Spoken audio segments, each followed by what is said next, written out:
تصور کریں ایک رات جس میں اللہ کی رحمت کی بارش ہوتی ہے، ایک رات جس میں آپ کا دل صاف ہو سکتا ہے، گناہ معاف ہو سکتے ہیں اور آپ اپنی زندگی کے لیے نیا آغاز کر سکتے ہیں۔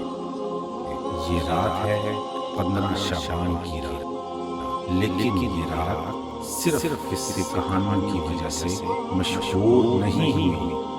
قرآن و حدیث ہمیں اس رات کی اصل اہمیت اور بہترین اعمال بتاتے ہیں، اور آج ہم انہی تعلیمات کی روشنی میں جانیں گے کہ ہم کیسے اس رات کی برکت سے فائدہ اٹھا سکتے ہیں۔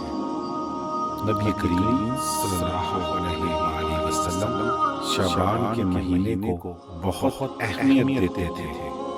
حضرت عائشہ فرماتی ہیں، میں نے رسول اللہ صلی اللہ علیہ وآلہ وسلم کو رمضان کے علاوہ کسی مہینے میں اتنے زیادہ روزے رکھتے نہیں دیکھا جتنے شعبان میں رکھتے تھے۔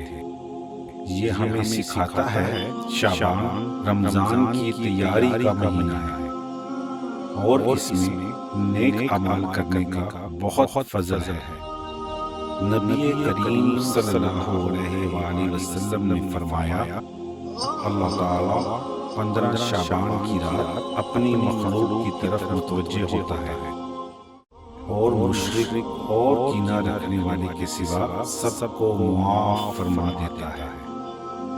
علماء کا اتفاق ہے کہ یہ رات معافی اور رحمت کی رات ہے، مگر کسی خاص نماز یا رسومات کے بارے میں مستند حدیث نہیں ہے۔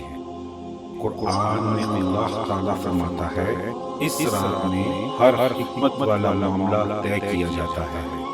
مفسرین کے مطابق یہ آیت لیلۃ القدر کے متعلق ہے، لیکن بعض علماء شعبان کی بابرکت راتوں سے بھی اس کا تعلق بناتے ہیں۔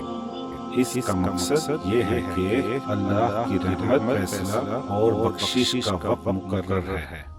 اس رات میں سب سے بہتر اعمال یہ ہے کہ نفل عبادت و دعا، قرآن کی تلاوت، اخلاص کے ساتھ توبہ، لوگوں کو معاف کرنا اور شعبان کا نفلی روزہ۔ نبی کریم صلی اللہ علیہ وآلہ وسلم شعبان میں کثرت سے روزے رکھتے تھے۔ نبی کریم صلی اللہ علیہ وآلہ وسلم نے فرمایا، کینہ رکھنے والا جنت میں داخل نہیں ہوگا۔ اس رات ہمیں دل صاف کرنے، گناہوں سے توبہ کرنے اور لوگوں کو معاف کرنے کی ترغیب ملتی ہے۔ یہی اصل برکت ہے، نہ کہ اضافی رسومات یا مبالغہ۔